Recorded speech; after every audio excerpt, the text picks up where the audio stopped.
Do we like this lighting? Ah, very cool. Okay, let's get into it.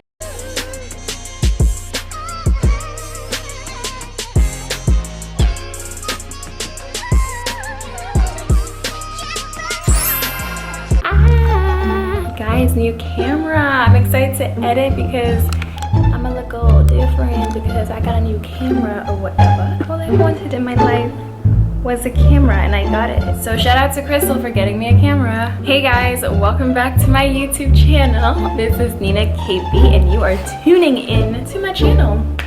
Welcome. Alright guys, so today in this video, I'm going to be collabing with DJ. He is a fellow student who went to school with me at Lewis and Clark in Portland, Oregon. The topic is going to be about the objectification of black men in our society. Society is kind of a big word, like what society, which society. You know, you gotta kind of be specific. When I say our society, I'm talking about being in a PWI. So, but it's another Black Girl Talks episode. I'm excited. The objectification of black men in our society. Here we go. My name is Nina KP. I'm a college student. I like to create, I like to sing, I like to dance, I like to be creative, I like to make videos. So, you know, I previously used to attend Lewis and Clark. Where I'm from Ghana. I'm also from the States. My mama is from Ghana, my dad from Georgia. Ghana, Georgia. Astrology sign. I'm an Aries. I'm gonna put DJ's Instagram. Yo, what's good? All the Nina subscribers. My name is DJ Smith. I'm a lot of things. I do a lot of things, you know what I'm saying? I'm a sophisticated, educated, liberated black man. For real though. I play for the football team at Lewis and Clark College of RA. And I am also president of BSU. I'm also a part of different organizations and foundations in my hometown. And this is my puppy named Sasha. She wanted to get up here and be on the video. Say what's up, Sasha. We're gonna be talking about the objectification of black men, the over-sexualization in our society of black men. We're about to dive into it. Let's go. My astrology sign is a Virgo. Alright, I'm a Virgo. My Instagram is King David _95_ with a capital K. She probably gonna put it somewhere, probably here, or probably there, or probably there, or probably there. Fashion studies in black and white. That woman is holding his caboose like, this is my prize. That's what it looks like. The photographs by Robert Mapplethorpe. Styling by Kate Harrington. Makeup. This has nothing to do with makeup or hair. You can't even see that the chick is wearing makeup because her face looks very plain. Even if it's in black and white, you would see some like rouge. Okay, maybe she has lipstick on, but aside from that, I can't really see any blush or anything. She has clothes on and he doesn't. I don't understand why the black man has to not have clothes in to make it to the cover. She's holding his bum like it's a new Gucci bag, y'all. This is wrong with me. This is a perfect summarization of how I feel like white women act around black men, especially in high school and college. When it comes to dating, it's like they're like, oh, black is cool. Like my black boyfriend, he's so cool. And I don't even know if like black dudes like realize this, but I think for them, they feel like they're getting clout. For people who don't understand the full picture, they think they're getting clout and so they're cool. Until one day they wake up and they're like, oh God, bro, look at this heifer. This is ridiculous. First of all, she just posing on him. I think they were trying to go for elegant, but this ain't elegant because his whole ass is all out. Like it's just his whole buttocks, his whole gluteus maximus is just out for everybody to see, and she's just posing behind him,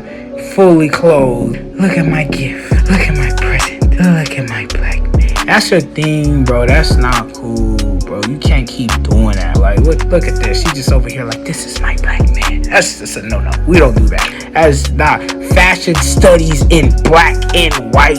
No, that's definitely black and white. It's not the good black and white. No, what they got to do with fashion? He butt naked. No. okay, so they're dancing and he's the only butt naked one.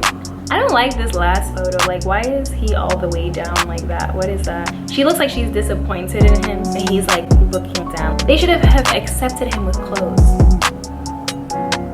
It seems like the women here want to have control. I think making him nude makes him smaller, even though he's the most beautiful thing looking on this page, but you know, it makes him inferior. I'm just getting like, I feel like he looks like a toy to them. Those are the vibes I'm catching from this. Look at this heifer, bro. Look at this girl over here, bro. Look at this heifer. Look at her. Oh no, see, look, this is easy. Bro, I could tell you from the advertisement, she was like, oh my God, I'm filled with passion. I got me a black guy, right?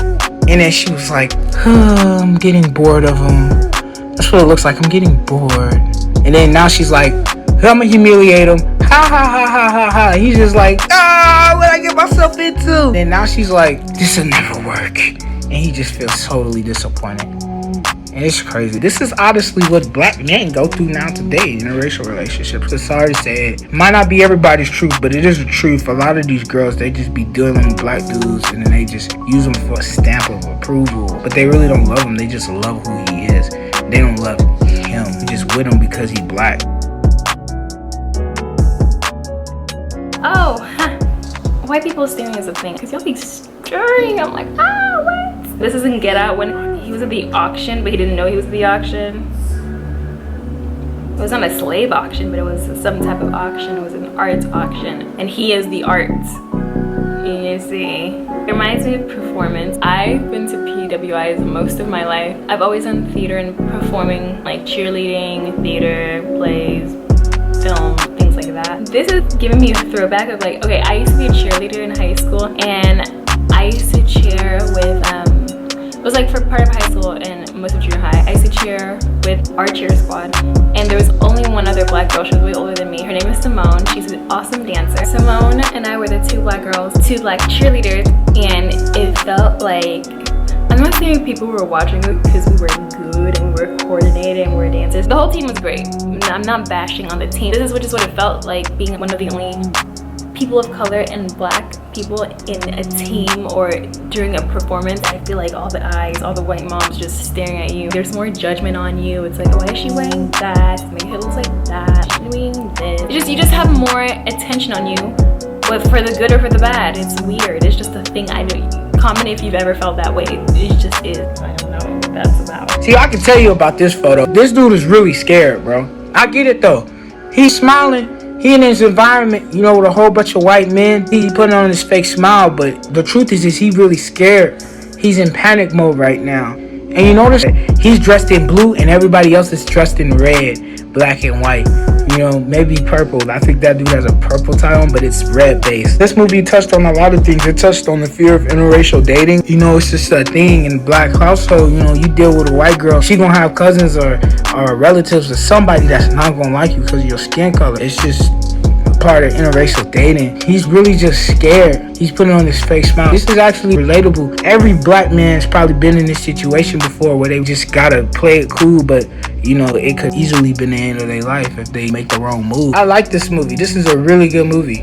The thing is though, if I was in this movie, I wouldn't have been in there that long. I would have gotten out a long time ago. The moment that dude was just acting weird and shit, bro, I would have been like, okay, stop for me to go buy it. I would have been gone.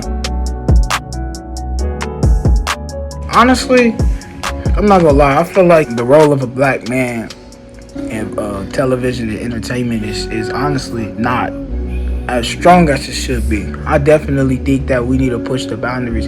It just seems like black men are now like personified as gangsters. Everybody's a thug. Honestly, I think that shit is played out. I know some black men that are exceptional and that do great things, and they not thugging, you know what I'm saying? They're not soft, but they're not thugging. They doing something right. They doing something positive. And I just feel like, you know, especially nowadays, we just oversaturating the whole thug image now. And I think that's just my own personal opinion. It's like nowadays, people just think all black guys are just hoes or like we're thugs. They're actually some real loyal, nice, good mannered, well-behaved black men out here really doing a damn thing. Those black men don't get enough credit because I guess we're not entertaining. People think we're boring.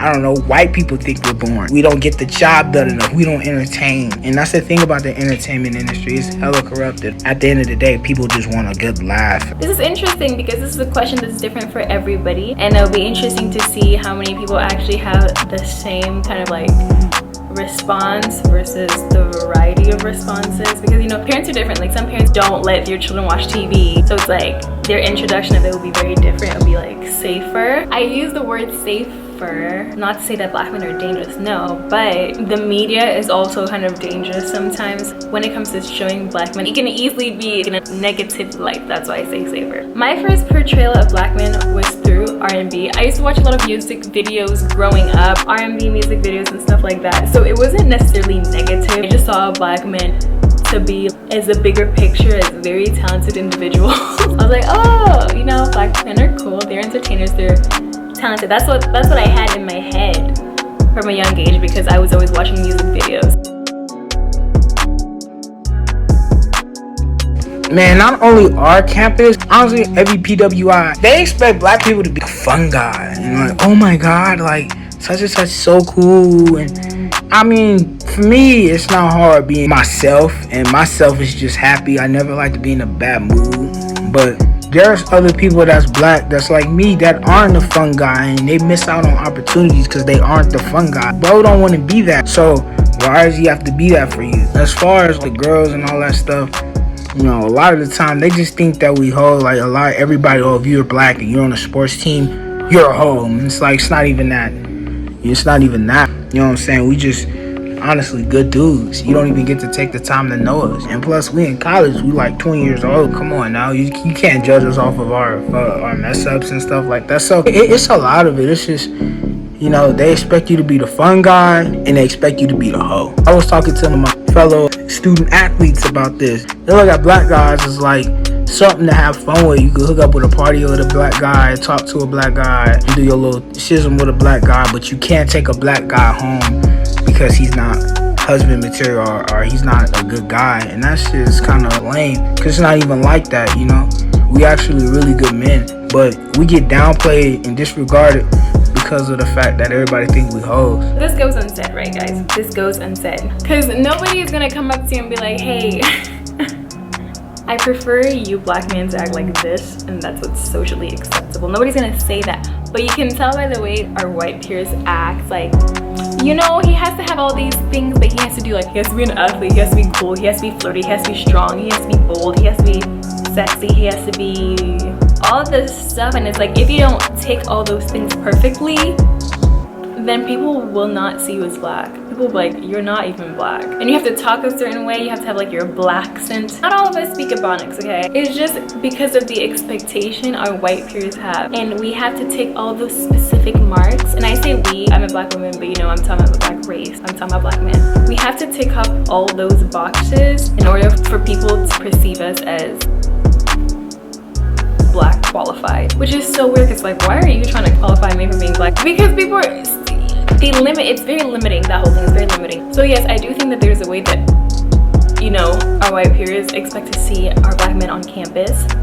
This is based on their validation. That's how I feel, that's what I've seen. Think about it. The black guys are the Gucci purses and the Gucci belts, and all the other kids, all the white kids are like, and the white girls, they're like, oh, I want that Gucci belt, you know, and they're like, oh, I want that Gucci belt, I'm gonna flex you. It's like having a trophy wife, but vice versa with black men. It's so weird. Anyway, what can you do? Make a video about it. This is not Build-A-Bear. Let your black men do what they want. Let them like technology, let them like theater, let them also play football and dance. Be bold, be yourself. You don't need anybody to validate you. And I respect those who really just are free to be themselves. And it's hard, but I respect those who are bold. When I hear sexualization of racism, I instantly think of the slave masters having sex with the black women. And I think about the slave masters' wives sneaking in the black slaves and having sex with them. And if the black slaves got caught, they would die. And they dehumanize them and say, oh, they're not human. Terry Crews is even talk about that with pornography and just like with sex in general. You go to the strip club and the sex workers. And he's talking about how like when you go to the strip club and the strippers start talking, it's disgusting to say, but you like, don't talk. No, don't talk to me. Because the truth is that in order to even sexualize somebody, they gotta not be human to you. But the moment they start talking about their dreams and aspirations and kids, you start feeling bad. I think that's the whole thing with sexualization of races, dehumanization of a race. It's just to get an appeal or, to do whatever you want with them. It's still in the industry today. And there are times and instances where, it's good to represent the body in a beautiful way, but then there are also times and instances in the entertainment industry and all that where they just basically just using sex as a way to dehumanize a race. And that stems all the way back to slavery. Sorry to say it. I know it may hurt some people, but it's the truth. There's definitely a difference. Being confident and flexing what you got is on your own terms, right? But then being fetishized is like, there's like this gray area. When it starts, you're like, thank you, is this a compliment or is this getting creepy? And that gray area is always hard to get out of because you don't want to be rude and be like, oh, okay, stop talking to me about that, but my looks like that, And people think you're rude and you can't take a compliment. If you're black, you know what I'm talking about. Yeah, and being fetishized is on the person who's fetishizing you on their terms. So it's just, you have to be like wary, you have to be aware, like, okay, what is going on right now? One time I went camping with my aunt and there was this lady who was like, whoa, I love your skin. It's so beautiful. I felt like a pet. Like I felt like I was like at a zoo. And she was like, it's so beautiful. And she was like petting me and I was like, easy, don't do that. Why do you do that to people? I don't like that. Boundaries. Stay in your lane, sis. Yeah. I'm not gonna lie though, there is a difference of flexing what you got and being fetishized. The difference between the two is when you're showing what you got, you just showing how God made you. You showing how God designed you. You just showing who you are. And there's a difference of showing what you got and being over-sexualized. And there's a difference of acknowledging beauty and over-sexualizing it. Man, you know what though? Throughout all of this over-sexualization, I'm gonna just give one advice. I'm gonna give a few things to my black men. I'm gonna start off with just, being exceptional. You gotta break those stereotypes. Your environment doesn't determine who you are. Your environment is only where you were groomed to be. Just because somebody says, oh, you're from there, you're from this, or you're that, and you're that don't mean that you're that. You gotta be yourself. And always try to strive to be more than just an entertainer or an athlete. Be an intellect. Learn as much as you possibly can. And if you're not an intellect, live and experience as much as you possibly can. And if you can't do that, well then you're just gonna fit into what people tell you to do. Don't take advices from nobody. These people that are over-sexualizing you, telling you that you're a hoe and that you're a thug, they're nobodies, okay? They don't love you. They just think they know you and they don't. You know who you are. You know what you can and can't do. Live your life, bro. Live in your truth. That's my biggest thing. If everybody lived in their truth, we would break stereotypes. Because the truth is, not every black guy is the same. And not every black guy act like this, act like that. We got different ways of this. Black guys, I like Pokemon, I love like Pokemon. Some black guys that don't even listen to rap. All they do is listen to rock music, bro. You got some black guys that like Metallica. Shit, I like Metallica. I played Guitar Hero growing up. I played Guitar Hero and Madden. I played 2K too. I played all of them. You can't put me in a box. I'll break it. What I'm trying to say is, bro, do you live in your truth? Shout out to DJ for filming this video with me. I really appreciate the time you took out. And these are like some really not intense questions, but you really had to like sit down and really think for them. Thank you guys for watching this video. I hope you enjoyed it and you learned something new. This was very exciting. I'm happy that I got this executed. This is dope. Filming with this camera has been very class. I feel very professional. Thank you for watching this video. I hope you enjoy it. Click the like button if you liked it. Don't forget to subscribe and I'll see you later on the next video. Ow, my elbows. Here I am doing this video. Hopefully this shit don't sound weird. Good luck, Charlie. And we're gonna be talking about the objective. Okay. Let's get to it. Okay, so like, let's just hold off. I can't even answer that question. It's stressing me out. The objectification. I don't even know if like, The objectification of our black men. we'll be fine. We're fine.